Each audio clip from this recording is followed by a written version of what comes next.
नमस्कार साथियों, editorial discussion में आपका स्वागत है। आज है 27 मई। अपन दो बहुत ही इंपॉर्टेंट डिस्कशन करेंगे। आप मुझे उम्मीद है कि आप अपने गोल पे अड़े रहे होंगे और लास्ट तक आप विनर्स की तरह जीत आएंगे। 27 तारीख है और आज दो इश्यू हैं। एक राज्यपाल के बारे में है जो सत्यों के बारे में संदर्भ में है, दूसरा है गांधी जी के जो जंतर क्या है, एक तो है जंतर और दूसरा है राम राज्य के बारे में अपन अच्छे से पढ़ेंगे, है ना। तो उसी की पहले अपन हर बार कोड डिस्कशन करते हैं। और ये अपना जो पेपर है, जो थर्ड पेपर में पब्लिकेट सेकेंड यूनिट के संदर्भ में राजस्थान के प्रशासनिक ढांचा और प्रशासनिक संस्कृति, राज्यपाल, मुख्यमंत्री, मंत्रिपरिषद, राज्य के सचिवालय निर्देशालय के प्रमुख जो सचिव है उन्हीं के संदर्भ में हैं। तो अपन इसके बारे में पढ़ेंगे, सरसा में क्यों आया, क्या कारण है, अपन बेसिक अच्छे से पढ़ेंगे। उससे पहले अपन हर साल हर बार एक एडिटोरियल डिस्कशन के साथ एक कोड डिस्कशन करते, कभी इतिक्सा करते, कभी ऐसे का करते, कभी और व्यक्तिगत डेवलपमेंट के लिए करते हैं। तो आज अपन इतिश का कर रहे हैं। इतिश क्या कहता है, देखो, इतिश गांधी जी का जंतर और राम राज्य के बारे में अपन पढ़ेंगे। गांधी जी के अनुसार जंतर क्या कहता है कि जब भी तुम्हें संदेह हो कि तुम्हारा अहंकार तुम पर हावी हो, जंतर के बारे में गांधी जी कहते हैं जब भी तुम्हें संदेह हो, अपने आप में संदेह लगे कि संदेह हो कि तुम्हारा अहंकार तुम पर हावी हो जाए, तो ये कसौटी आजमाओ। उस सबसे गरीब कमजोर व्यक्ति का चेहरा याद करो जिसे तुमने देखा हो। सोचो कि तुम्हारा द्वारा उठाया गया कदम उस व्यक्ति के लिए क्या मायने रखेगा। आपने कोई भी काम किया, आपको गरीब तबके चेहरा देखो कि आपके द्वारा काम उठाया हुआ क्या मायने रखेगा। अब चलते हैं महात्मा गांधी की जो बात है उस पर। अब एग्जाम्पल समझते हैं। एग्जाम्पल, मान लो आप में से कोई एसडीएम है या एसडीएम साहिबा है, या तो आपको रिधी सीधी एरिया पे आपके मान लो जो कोई विहार है, मान लो कोई भी विहार ले लो या एरिया ले लो, आपकी वहाँ ड्यूटी है, ठीक है। अब आपको ये 60 फीट रॉड दिख रही है, एक दिख रही है 80 फीट रॉड, ठीक है, ध्यान से सुनना। 60 फीट रॉड पे बाढ़ आती है, क्यों कि यहाँ पे दलित बस्ती रहती है। 80 फीट पे अमीर लोग रहते हैं, यहाँ पे पानी का निकासी आसानी से हो रहा है।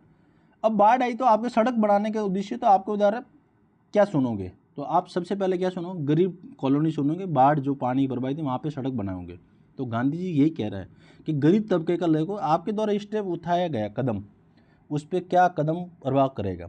तो आपको इस तरह, जैसे मनरेगा है, मनरेगा जो गांधी जी के जंतर है वो ग्रामीण गरीबों लोगों के लिए लाभदायक होता है। तो ये एग्जाम्पल है। अब इसका जंतर के द्वारा निर्णय लिया गया, आप जो प्रशासनिक दृष्टिकोण से क्या इफेक्ट पड़ेगा, देखो, एक तो निर्णय लेना आसान होगा, आप दुविधा में नहीं रहेंगे। दो व्यक्तियों के बीच में निर्णय लेना आपको आसान मिलेगा। एक आप निर्णय लेंगे भावनात्मक नहीं रहेंगे। परिणामवादी दृष्टिकोण क्या लेके, परिणामवादी दृष्टिकोण को दर्शाता है। नीति निर्माण और प्रशासनिक कार्य को अंतिम कसौटी ये होनी चाहिए कि ये समाज से सबसे वंचित व्यक्ति को कितना लाभ पहुँचे। ये कहता है कि समाज के सबसे अंतिम व्यक्ति, वंचित व्यक्ति के कितना लाभ पहुँचा जा सकता है। तो आपको ये बातें याद रखने। अब दूसरा शब्द है राम राज्य के बारे में, क्या है, राम राज्य के बारे में पढ़ते हैं। राम राज्य क्या करता है, क्या राम राज्य के बारे में पढ़ते हैं। राम राज्य न्याय, धर्म, दायित्व का अर्थ बताता है। क्या बताता है, राम राज्य क्या बोलता है, न्याय, जस्टिस, धर्म और दायित्व, है ना, धर्म दायित्व का आदर्श का शासन मानते हैं। राम राज्य गांधी जी के अनुसार कहता है कि ये राम राज्य कोई हिंदू धर्म की, ये हिंदू धर्म राज्य नहीं है। क्या कहता है, ये हिंदू धर्म राज्य नहीं है, बल्कि ईश्वर की प्रजा द्वारा संचालित धर्म आधारित न्यायपूर्ण शासन है जहाँ शासक और शासित दोनों धर्म के अधीन हो।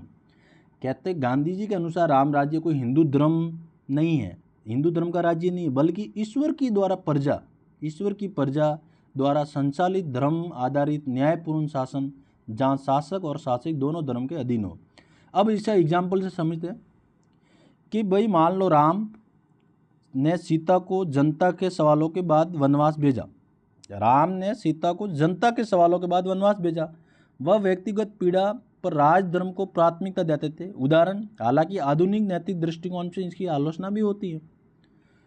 एक आईएएस अधिकारी, मान लो यदि नियम, ये कोई आईएएस है ना, ध्यान से सुनना, ये कोई आईएएस अधिकारी यदि नियम पूर्वक पारदर्शी भर्ती प्रक्रिया अपनाए तो राम राज्य की भावना के अनुरूप कार्य करता है। भाई कोई मान लो आरपीएससी है, पिछले 1-1.5 साल से काम ट्रांसपेरेंसी के साथ कर रहा है, पहले की तुलना पेपर लीक होना, पेपर का लेवल कम रखना, है ना, अब बहुत शानदार काम हो रहा है। 3 महीने पहले डेट होती थी, इस बार आपको 6 महीने पहले डेट दी, है ना। तो बहुत काम आसानी से क्या अपन इसको डिनाई नहीं कर सकता है। जब से सरकार बनने के बाद 2024 के जनवरी के बाद आज तक की अगर एग्जाम्पल देखा जाए तो काम ट्रांसपेरेंसी से हो रहा है। कोई ऐसा काम नहीं हुआ कोई रिजल्ट को लेकर, हाँ कुछ कंचाइन होता है, वो तरीका दूसरा होता है, उसका समाधान दूसरा तरीका होता है, उसका भी काम समाधान होता है। तो ठीक उसी तरह का है कि मान लीजिए कोई IAS अधिकारी यदि नियम पूर्वक पारदर्शी भर्ती प्रक्रिया अपनाता है तो राम राज्य की भावना के अनुरूप कार्य करता है ना। तो इस तरह जो कोर्ट डिस्कशन करने का फायदा ये होता है। अब मान लीजिए कोई नैतिक व्याख्या बात करे, है ना, नैतिक विद्या मतलब न्याय सत्य, क्या होता है इसका, न्याय सत्य है, करुणा कंपैशन और पारदर्शिता, क्या होता है, पारदर्शिता। तो आप आधारित शासन है, इसमें राजा शासक भी जनता के प्रति जवाबदेही देता है। अब दृष्टिकोण की बात करें, कर्तव्य आधारित नैतिकता, है ना, कि जहां नैतिक आचार स्वयं के धर्म हो। राजा का धर्म जनता की सेवा है, राजा का धर्म क्या होता है, जनता की सेवा करना। कर्तव्य आधारित नैतिकता उदाहरण होता है ना। तो ये क्या है, सिविल इथिक्स और पब्लिक अकाउंटेबिलिटी जवाबदेहिता बनाते हैं। तो आपको मैंने पूरा एग्जाम्पल से राम राज्य जनता दोनों समझाया, आप अच्छे से याद रखना। अब चलते हैं अपने एडिटोरियल डिस्कशन के संदर्भ में सरसा में क्यों आया। देखो अभी क्या है कि कुछ दिन पहले ही राष्ट्रपति ने आर्टिकल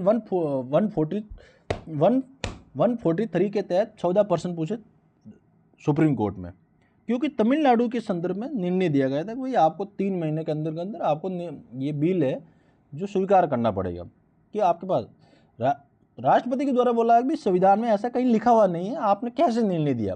तो न्यायपालिका कार्यपालिका के बीच में टकराव जबरदस्त चल रहा है और उसी के संदर्भ में आज केरला सरकार सुप्रीम कोर्ट चली गई, वामपंथी विचारधारा की जो सरकार है वहाँ पे।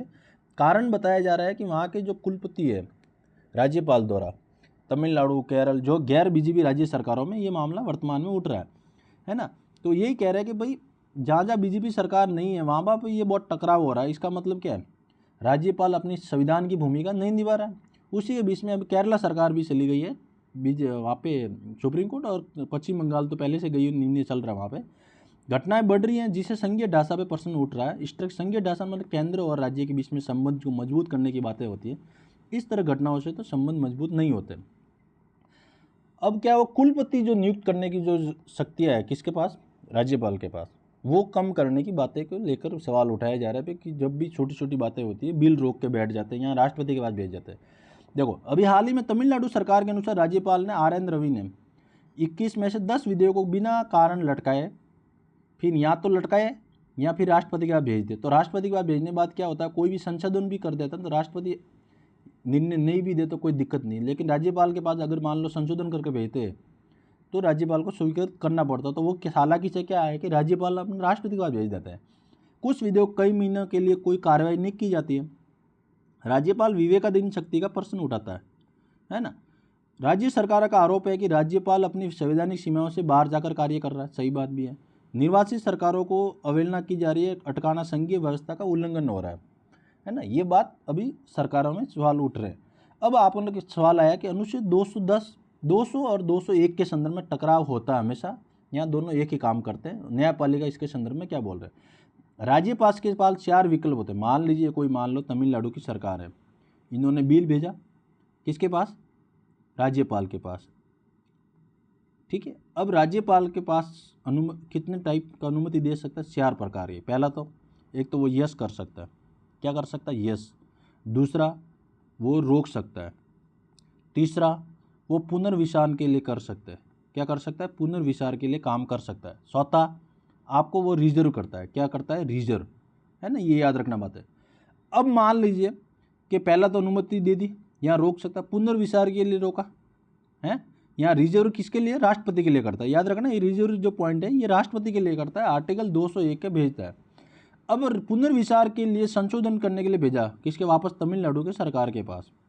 ध्यान से सुनना, तमिलनाडु सरकार ने वापस इनको भेज दिया किसको, राज्यपाल।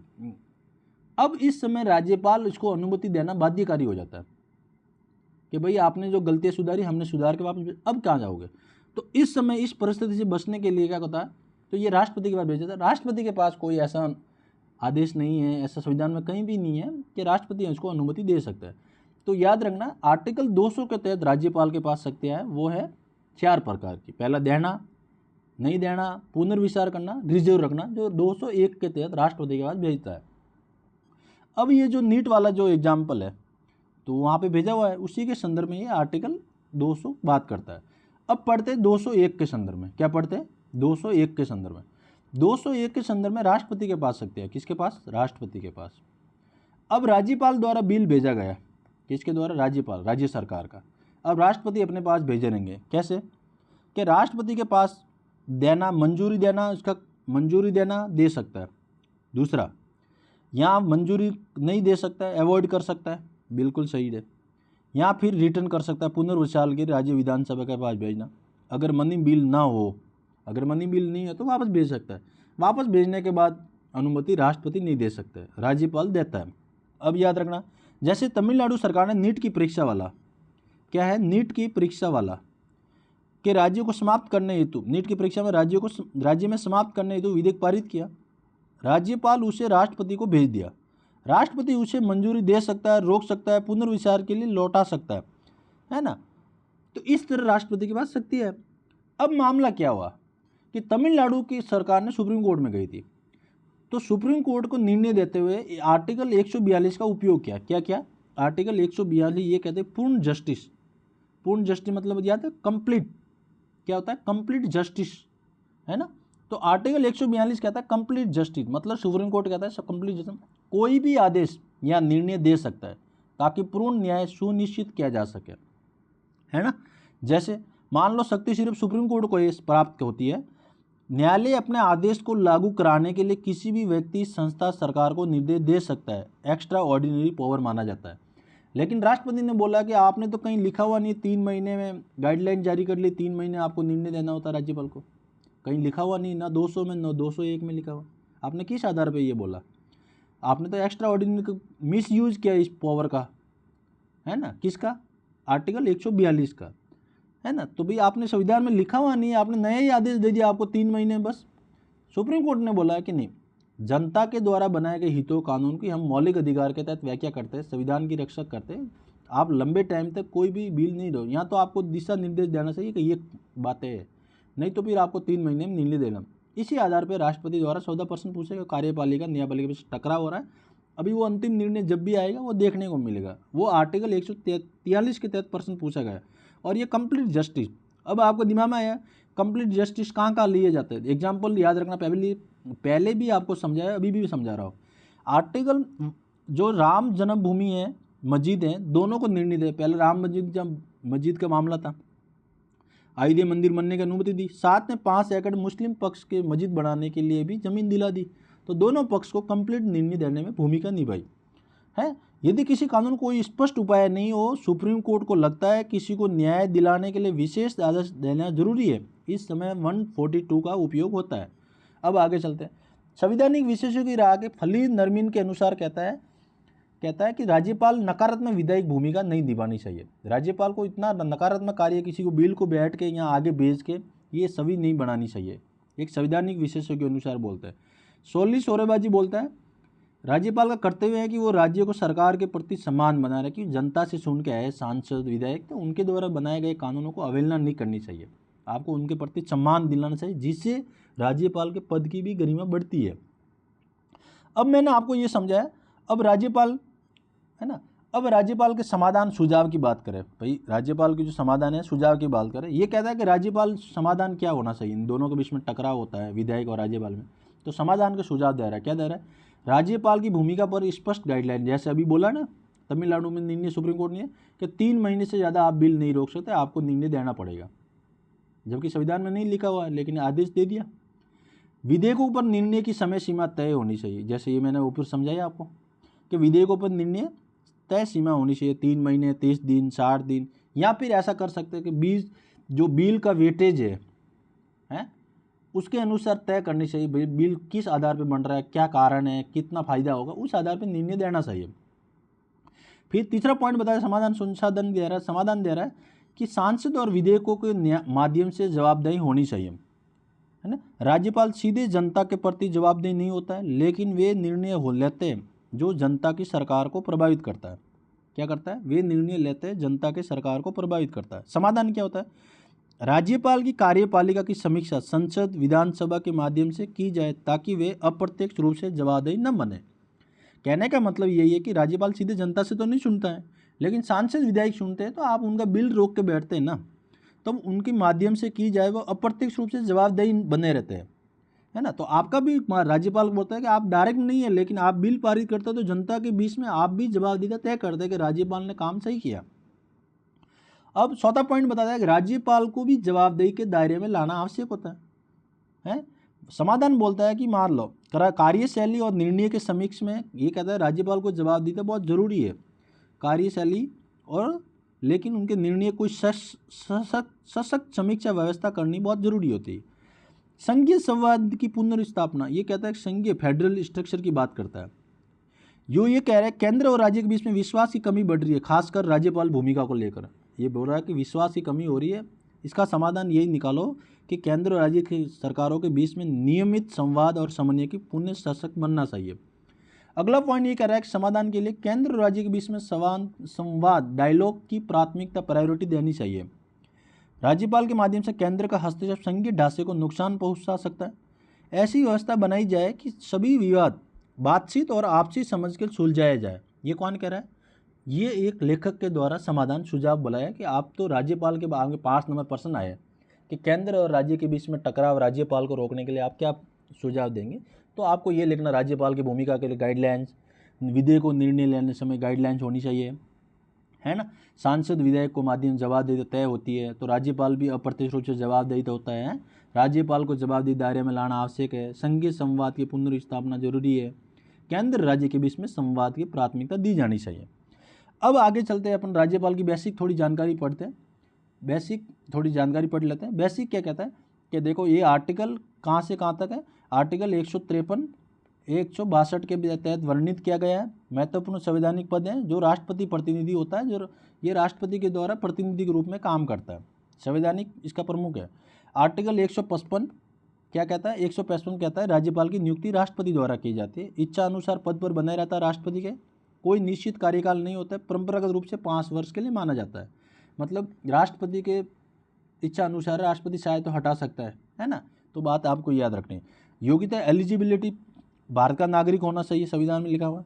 35 वर्ष उसकी न्यूनतम आयु होनी चाहिए, और संसद और विधानमंडल का सदस्य नहीं हो सकता है ना जब पद पे बैठता है तो, और लाभ के किसी पद पर नहीं होना चाहिए। आपको भारत में याद रखना, योग्यता भारत का नागरिक, 35 वर्ष, संसद और किसी विधानसभा के पद पे नहीं होना चाहिए, मंत्री पद सदस्य नहीं होना चाहिए, सांसद या विधायक नहीं होना चाहिए, और लाभ के किसी पद पर नहीं होना चाहिए। तो ये है इसकी बेसिक बातें। अब मोटे मोटे पढ़ते हैं। कार्यपालिका शक्ति, है ना, पूरा बेसिक हो जाएगा अपना कवर, ताकि अपने को वीडियो के माध्यम से पूरा बेसिक क्लियर हो जाएगा। टाइम भले लो लेकिन अच्छे से कंसेप्ट क्लियर होता है। देखो अब है कार्यपालिका। 3 प्रकार की शक्ति होती है, कार्यपालिका शक्तियाँ, विधायी शक्तियाँ, है न्यायिक शक्तियाँ और आपातकालीन शक्तियाँ। तो आपको ये याद रखना, कार्यपालिका शक्ति की बात की जाए, क्या बोले, कार्यपालिका शक्ति की बात की जाए तो आपको याद रखना, कार्यपालिका शक्ति के अंदर राज्य के कार्यपालिका मुख्य होता है। कौन होता है, राज्य का जो मुख्य होता है वो कौन होता है, राज्यपाल। केंद्र राष्ट्रपति होता है, राज्य का राज्यपाल होता है। ये अनुच्छेद 163 में ये कहा गया है कि मंत्रिपरिषद की सलाह पर कार्य करता है। कौन करता है, राज्यपाल। 163 के अंदर मंत्रिपरिषद मुख्यमंत्री और मंत्रियों की नियुक्ति करता है। सीएम और कैबिनेट मिनिस्ट्री की नियुक्ति करता है। सीएम की राज्यपाल करता है, फिर मुख्यमंत्री की सलाह पर कैबिनेट की नियुक्ति मंत्रिपरिषद करता है। फिर है एडवोकेट जनरल, महाधिवक्ता और आरपीएससी के अध्यक्ष की सदस्यों की नियुक्ति कौन करता है, राज्यपाल। शासकीय आदेश एग्जीक्यूटिव ऑर्डर राज्यपाल के नाम से जारी होता है। तो आपको 4 पॉइंट याद रखना कार्यपालिका। एक कार्यपालिका राज्य के प्रमुख होता है, मुख्यमंत्री मंत्री की नियुक्ति करता है, राज्य के अधिवक्ता आरपीएससी के अध्यक्ष और सदस्यों की नियुक्ति करता है, और एग्जीक्यूटिव ऑर्डर मतलब शासकीय आदेश के राज्यपाल के नाम से जारी होता है। अब आगे चलते हैं। दूसरा विधायक है ना, विधायिक शक्ति क्या होता है। अब बता विधायिक शक्ति याद रखना फटाफट। विधायिक शक्ति के कौन कौन से पॉइंट याद रखना।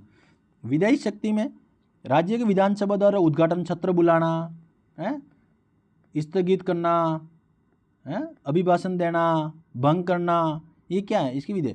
वार्षिक अभिभाषण देना, पहले सत्र में राज्यपाल सरकार की नीतियों का खाका प्रस्तुत करना। विधेयक के 3 विकल्प होते हैं, यह रोक सकता है और प्रेसिडेंट के पास भेज सकता है विधायी शक्ति। या फिर पुनर्विचार के लिए हो सकता है ना। अध्यादेश जारी है ना, ये क्या है, अध्यादेश 213 के तहत है, केंद्र कितने 113 के तहत। जब केंद्र और राज्य, केंद्र सरकार एक क्षेत्र से दूसरा क्षेत्र में नहीं चल पा रहा, गतिरोध पैदा हो रहा, तो अध्यादेश लाए। अध्यादेश भी अपने आप में एक एक्ट होता है। जब संसद और राज्य विधानसभा का सत्र नहीं चल रहा है, किसी जरूरी कानून के तुरंत लागू करना जरूरी होता है, तो अध्यादेश लाया जाता है। जैसे किसान बिल के बारे में लाया था, है ना, तो आपको याद रखना।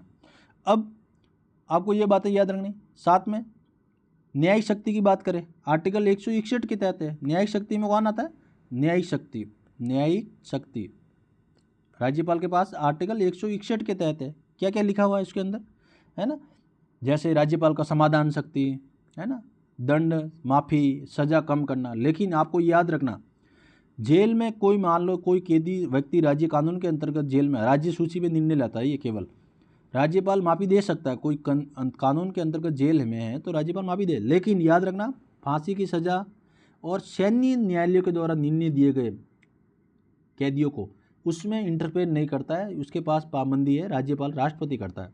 फांसी को सज़ा को माफ़ नहीं कर सकता, जेल में कैदी को माफ़ी कर सकता है, वो राज्यपाल कर सकता। फांसी की सज़ा राष्ट्रपति करता है, और सैन्य न्यायालयों के जो आदेश हैं उनके द्वारा दी गई फांसी है, अगर राष्ट्रपति के पास जाता है तो राष्ट्रपति करता है, राज्यपाल नहीं करता है। अब आपको याद रखना, आगे चलता है आपातकालीन शक्ति की बात की जाए, अनुच्छेद 356, आपातकाल की शक्ति की बात करें, अनुच्छेद 356 के तहत की बात की जाए, राष्ट्रपति शासन लागू होने पर राज्य की कार्यपालिका शक्ति राज्यपाल को मिल सकती है। इस स्थिति में केंद्र सरकार का प्रतिनिधि बनकर कार्य करता है, ये रिपोर्ट देता है, राज्य संवैधानिक तंत्र विफल हो चुका है, इसके आधार पर राष्ट्रपति, मतलब 356 के अंतर्गत राष्ट्रपति शासन लागू होने पर राज्य कार्यपालिका शक्ति राज्यपाल को मिल सकती है, और ये रिपोर्ट देता है कि भाई यहाँ की गतिरोध बहुत खराब चीज़ है, आप इसको राष्ट्रपति शासन लगाओ, तो राष्ट्रपति शासन लगाने में भूमिका निभाता है। अब राज्यपाल और मुख्यमंत्री के बीच में संबंध है, जो नियुक्त करता है, मंत्रिपरिषद सलाह पर कार्य करता है, बल्कि वह संवैधानिक मार्गदर्शक होता है। अब सबसे बड़ा विवाद है कि विवाद क्या है, आलोचना क्यों होती है कि राज्यपाल नियुक्ति केंद्र सरकार में राजनीतिक बहुत हस्तक्षेप करता है। एक तो अपॉइंटमेंट में हस्तक्षेप पैदा करता है, अपॉइंटमेंट में, ये याद रखना एक पॉइंट। दूसरा, विधेयकों को लटकाने में मनमानी काम करते हैं, विधेयकों पर गतिरोध पैदा करना। तीसरा, विपक्षी दल जो सरकारें होती है उनके साथ टकराव हमेशा रहता है। तो आपको इस तरह ये बातें आपको याद रखना है। जैसे मान लो एक दो केस याद रखते हैं कि केस में क्या है ना, ताकि आपका केस हो जाए।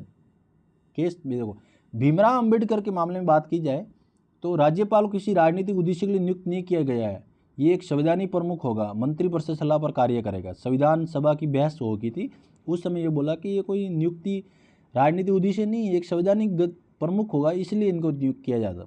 लेकिन सर्वोच्च न्यायालय ने 1994 कितना 1994 के बोम्मई के मामले में, SR बोम्मई बना भारत सरकार के मामले में, कि राज्यपाल केंद्र का एजेंट नहीं है, ये राज्य संवैधानिक प्रमुख है, उसके निष्पक्ष रहना चाहिए। बोम्मई के मामले में कोई केंद्र का एजेंट नहीं है ना, कोई केंद्र का एजेंट नहीं है, ये एक निष्पक्ष रूप से कार्य करना चाहिए, संवैधानिक प्रमुख पद पे बैठे हैं। भावार्थ, राज्यपाल को राजनीतिक पक्षपात से बचना। पंचायती राज समिति सरकारी आयोग ने भी सिफारिश की है, सरकारी आयोग और सेकंड ARC रिपोर्ट याद रखना, 1983 में आया था सरकारी आयोग, और सेकंड ARC रिपोर्ट में भी बोला है। सेकंड ARC रिपोर्ट में क्या बोला कि राज्यपाल भूमिका स्पष्ट की जानी चाहिए, केंद्र और राज्य संबंधों बीच में आचरण के लिए आचार संहिता को बनाई जानी चाहिए। ये कह रहा है कोई ऐसा एक कोड ऑफ कंडक्ट बनाना चाहिए जिसे और टकराव को रोका जा सके। सेकंड ARC रिपोर्ट में सरकारी आयोग ने क्या बोला, राज्यपाल की नियुक्ति निष्पक्ष होनी चाहिए। ध्यान से सुनना, किसी राजनीतिक पृष्ठभूमि से नहीं होने से, जब को राष्ट्रपति राज्यपाल का प्रतिनिधि हो, राज्यपाल राष्ट्रपति का प्रतिनिधि हो, लेकिन किसी पार्टी का नहीं है ये। इसी तरह पूरा बेसिक से अपना एडिटोरियल डिस्कशन किया, राज्यपाल की भूमिका, राज्यपाल शक्तियाँ, कार्यपालिका, न्यायिक, विधायिक, सब जगह। दूसरी बात, जब भी कोई विवाद, आलोचना, टकराव को रोकने, है ना, 200, 201, आर्टिकल 142, 143 के तहत पूरा समझाया, और शानदार इतिहास का एग्जाम्पल दे के राम राज्य और जंतर के बारे में अच्छे से समझा, ताकि इस बार आपका एग्जाम में प्रश्न आए, पूरी आपका गलत नहीं हो। राज्यपाल पे इस बार प्रश्न आने की पूरी संभावना है, क्योंकि राज्यपाल काफ़ी टाइम से विवादों में है, तो कोई पेपर सेट करता है उसके दिमाग में तुरंत इस तरह मुद्दे रहता है। वो हो सकता है विवेकाधीन शक्तियाँ पूछ ले, वो हो सकता है आप सिर्फ शक्तियों के बारे में पूछ ले, लेकिन आपको पूरा टॉपिक पढ़ना ज़रूरी होता है। आप पढ़े रहिए, जुड़े रहिए, मिलते हैं नेक्स्ट एडिटोरियल डिस्कशन के साथ।